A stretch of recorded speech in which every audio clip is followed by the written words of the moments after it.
الحمد لله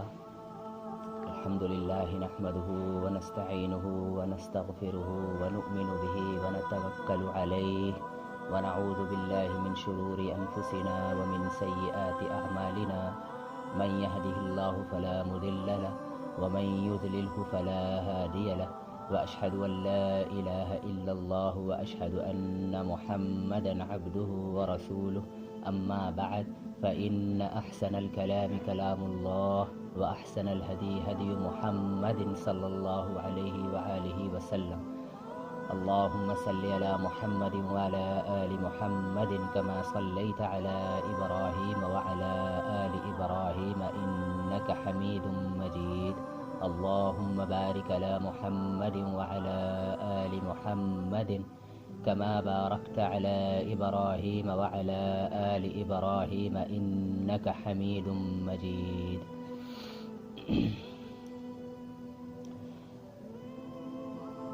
محترم ہم وطنوں،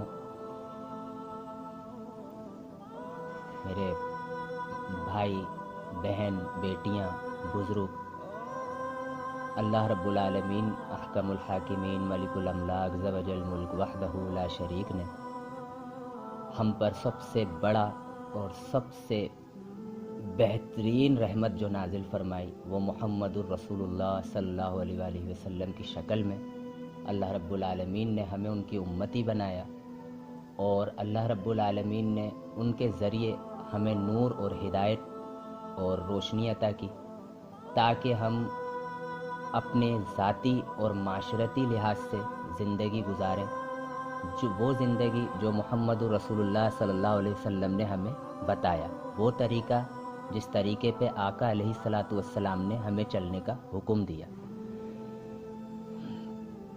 محترم سامعین کرام، جیسے کہ بات یہ ہے کہ کچھ لوگوں کے ذہنوں میں یہ سوالات ہوتے ہیں، وہ کرتے بھی ہیں کہ بھائی آج کل کا معاشرہ جو ہے وہ کس طرف جا رہا ہے اور ہمارے علماء کرام کر کے آ رہے ہیں۔ تو اس کے حوالے سے مختصر بات یہ ہے بھائی کہ اللہ تعالی ہم سب کو، سب سے پہلے تو میں یہ دعا کروں گا کہ اللہ تعالی ہم سب کو دین کا فہم عطا کرے، قرآن اور حدیث کا فہم عطا کرے، اور اللہ رب العالمین ہمیں شخصیت پرستی سے بچائے۔ جب تک ہم میں شخصیت پرستی ہوگی، ہم اپنے بزرگوں کی، ہم اپنے علماء کرام کی، ہم اپنے دانشوروں کی پوجا کرتے رہیں گے، تب تک تو ہم جو ہے ہمارے حالات ایسے ہی رہیں گے، ٹھیک ہے۔ اور اگر ہم صحیح طریقے سے قرآن اور حدیث کو فالو کریں گے تو پھر انشاءاللہ اللہ تعالیٰ کی رحمت سے معاشرے میں تبدیلیاں بھی آپ محسوس کریں گے، معاشرے کے اندر آپ کو خود نظر آئے گا انشاءاللہ کہ کس طریقے سے جو ہے ہمارے شب و روز چینج ہو جائیں گے، ہم جو ہے اپنی اصلاح کر پائیں گے۔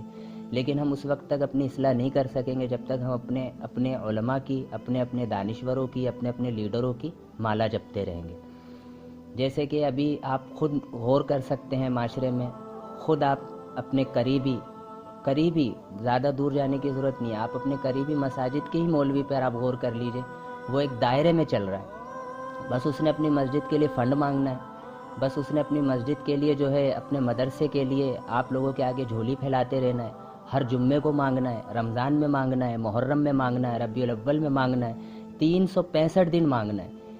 اسی طریقے سے جو مذہبی رہنما ہے، ایک معمولی مسجد کے مولوی سے لے کے اور بڑے بڑے مذہبی لیڈر، ان کا کام ہی صرف یہ رہ گیا ہے کہ صرف مانگو، اور ہمیں بھی بھکاری بنا دیا، خود تو ہیں ہی بھکاری لیکن انہوں نے ہمیں بھی بھکاری بنا دیا کہ بس سیزن، ہمارے لیے انہوں نے ایک سیزن رکھا ہوا ہے نا، رمضان آیا تو فطرہ لے لو، زکوٰۃ لے لو، صدقات لے لو، اور جو ہے بقرہ عید آتا ہے، بڑی عید آتی ہے تو ہمارے لیے کھالے ہیں، بس کھالے ہمیں دیتے رہو۔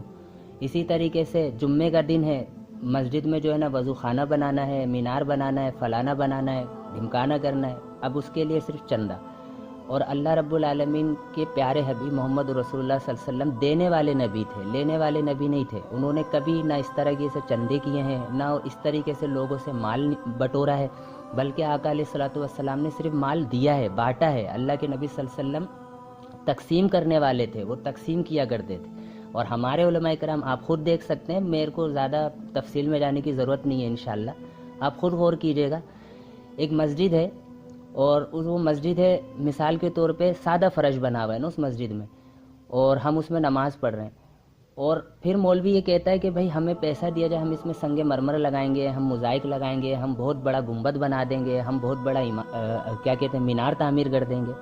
اللہ گواہ ہے، یہ اللہ تعالیٰ ہمیں معاف کرے، اللہ تعالیٰ قرآن میں کہتا ہے کہ مجھ تک اللہ تعالیٰ کہتا ہے صرف تقویٰ پہنچتا ہے، صرف تقویٰ۔ تو آیا اگر ہم سادے فرش میں نماز پڑھ رہے ہیں تو کیا ہماری نماز قبول نہیں ہوگی؟ کیا ہمارے اللہ تعالیٰ رب العالمین ہماری دعائیں، ہماری عبادت قبول نہیں کرے گا؟ ایسا نہیں ہے۔ مولویوں نے صرف کیا یہ حدیث پکڑ لی کہ جو اللہ کا گھر بنائے گا اس کو اللہ تعالیٰ جو ہے جنت میں ایک گھر دے گا، لیکن اس کے آگے بھی بہت سارے کام ہیں۔ میں نے تو یہ دیکھا کہ علماء اکرام جو ہے، اللہ تعالیٰ ہمیں محفوظ رکھے، صرف اپنے اپنے 1.5 انچ کی مسجدیں چمکا رہے ہیں۔ آپ یہ دیکھیے، کوئی کربلا کے واقعے سے ہی آگے نہیں نکلا، کوئی امام ابو حنیفہ رحمہ اللہ سے ہی آگے نہیں نکلا، کسی نے عبد القادر جیلانی کو پکڑ لیا، کسی نے جو ہے رفع دین کو ہی پکڑا ہوا ہے کہ بھائی رفع دین ہی کرنا ہے نماز ہوگی، کسی نے امام جعفر صادق کو پکڑا ہوا ہے۔ لیکن میں کہتا ہوں کہ ان ساری ہستیوں کو اگر ہم فالو کریں، ان ساری ہستیوں کے طریقے پر اگر ہم عمل کریں، ان کو ہمارے علماء اکرام اگر فالو کریں تو اللہ کی قسم ہمارا پاکستان خوشحال ہو جائے گا، ہمارے معاملات اچھے ہو جائیں گے، ہمارے لیڈر بھی اچھے ہو جائیں گے۔ 1947 کے بعد علماء اکرام نے ہمیں دیا کیا؟ تفرقہ بازی، خرافات، عصبیت، مذہبی تفرقہ، لاسانی تفرقہ، اللہ معاف کرے، اس کے لیے کام ہی نہیں کیا ان لوگوں نے۔ ان لوگوں نے تو کام صرف اپنے اپنے اداروں کے لیے کیا ہے کہ بس فنڈ جمع کرنا ہے، اپنے مدارس کے لیے فنڈ جمع کرنا ہے، اپنے مساجد کے لیے فنڈ جمع کرنا ہے، اپنے مولویوں کے اپنے پیٹ بھرنے کے لیے۔ حالانکہ اللہ تعالیٰ ہمیں معاف کرے، اللہ تعالیٰ نے ہمیں اس لیے نہیں بھیجا۔ اللہ تعالیٰ کے نبی صلی اللہ علیہ وسلم فرماتے ہیں العلماء ورثۃ الانبیاء، علم جو ہے انبیاء کی وراثت ہے، تو اس علم کے حساب سے تو علماء کرام نے کام ہی نہیں کیا اب تک۔ آپ خود غور کر سکتے ہیں کہ ایک ایک گلی میں 2 مسجدیں ایک ہی فرقے کی، تو وہ کس کام کی وہ مسجد؟ اور اللہ کے نبی صلی اللہ علیہ وسلم فرماتے ہیں ایک خانہ کعبہ کے غلاف سے زیادہ عزت ایک مومن کی ہے۔ پاکستان میں غربت انتہا درجے کو پہنچی ہوئی، بے روزگاری، تنگ دستی، پریشان حالی، الٹا ان لوگوں نے بھکاری بنا دیا، سڑکوں پہ لوگوں کو کھانا کھلایا جاتا ہے بٹھا کے کھلے عام۔ یہ کون سی دینداری ہے؟ یہ کون سا صدقہ خیرات ہے؟ اللہ تعالیٰ معاف کرے، صرف مانگو، اور عوام کو بھی ان لوگوں نے مانگنے والا بنا دیا۔ سیاسی لیڈر سے زیادہ پاکستان کی تباہی اور بربادی میں ان مولویوں کا ہاتھ ہے، کیونکہ اگر یہ صحیح ہوتے تو پاکستان کا معاشرہ صحیح ہو جاتا، پاکستان کا نظام صحیح ہو جاتا۔ اور صرف نام لینے سے نہیں ہوتا کہ ہم ابو حنیفہ کو مانتے ہیں، ہم امام مالک کو مانتے ہیں، ہم احمد ابن حنبل کو مانتے ہیں، ہم امام شافعی کو مانتے ہیں۔ اگر آپ مانتے تو آپ ان کی شخصیت کو فالو کرتے۔ جب آپ فالو کرتے، آپ قربانی دیتے۔ آپ نے کبھی قربانی دی نہیں، آپ نے تو عوام سے قربانی لی ہے، کبھی کسی کے نام پہ، کبھی کسی کے نام پہ، کبھی کسی کے نام پہ، صرف یہ کام کیا ہے۔ تو گزارش عرض ہے، عوام سے بھی گزارش عرض ہے کہ وہ تحقیق کرے قرآن اور حدیث کے مطابق، اور اپنے علماء کرام کو، اپنے لیڈروں کو خدا نہ بنائے۔ جو حق ہے، جو سچ ہے، اس کو لے۔ اللہ تعالی ہمارے علماء کرام کو ہدایت عطا فرمائے کہ وہ قرآن اور حدیث کی روشنی میں ہمارے لیے راہ متعین کریں، اور ہمارے ساتھ جو ہے ہم پر رحم فرمائے، کیونکہ اللہ کے نبی صلی اللہ علیہ وسلم نے رحم کیا اپنی امت پر۔ ان لوگوں نے رحم نہیں کیا، ان لوگوں نے تو ہمارے اوپر عذاب مسلط کر دیا۔ صرف یہ سب سے بڑے ذمہ دار یہی ہیں کہ آج ہمارے، اللہ تعالیٰ معاف کرے کہ آج ہم لوگ در بدر کی ٹھوکریں کھا رہے ہیں، بے روزگاری، تنگ دستی، پریشان حالی، ماں بہن بیٹی کی عزت محفوظ نہیں، اور جو ہے لوگ پریشان ہیں۔ اللہ تعالیٰ معاف کرے، علماء اکرام کو اس پر غور کرنا چاہیے کہ آیا وہ قرآن اور حدیث کے مطابق کام کر بھی رہے ہیں یا نہیں، یا صرف اپنے اپنے ادارے یا اپنے اپنے مسلک کے لیے کام کر رہے ہیں۔ تو بہتر بات یہ ہے کہ وہ قرآن اور حدیث کے مطابق کام کریں اور اجتماعی کوشش کریں، اجتماعی طور پر کام کریں تو بہتر ہوگا، ورنہ یہ سب بیکار ہے اور ان کے پیچھے چلنا بھی بیکار ہے۔ اور یہ ایتھینٹک بات ہے کہ ان لوگوں کے پیچھے چلنا بیکار ہے، کیونکہ اللہ تعالیٰ کہتا ہے یہ گدھے ہیں، ان کے اوپر کتابیں لدی ہوئی ہیں اور یہ صرف چلے جا رہے ہیں، ان کو خود نہیں پتا کہ ان کو جانا کہاں ہے۔ تو اللہ تعالیٰ ہم سب کو ہدایت دے۔ ہمارا یہ جو چینل ہے الحمدللہ اسلام زندہ باد، یہ اللہ تعالیٰ ہم سب اس کوشش اور اس کاوش کو قبول فرمائے۔ انشاءاللہ اس چینل کے ذریعے ہم آپ کی بہترین رہنمائی کریں گے، صحیح قرآن اور صحیح حدیث کے ذریعے انشاءاللہ تعالیٰ۔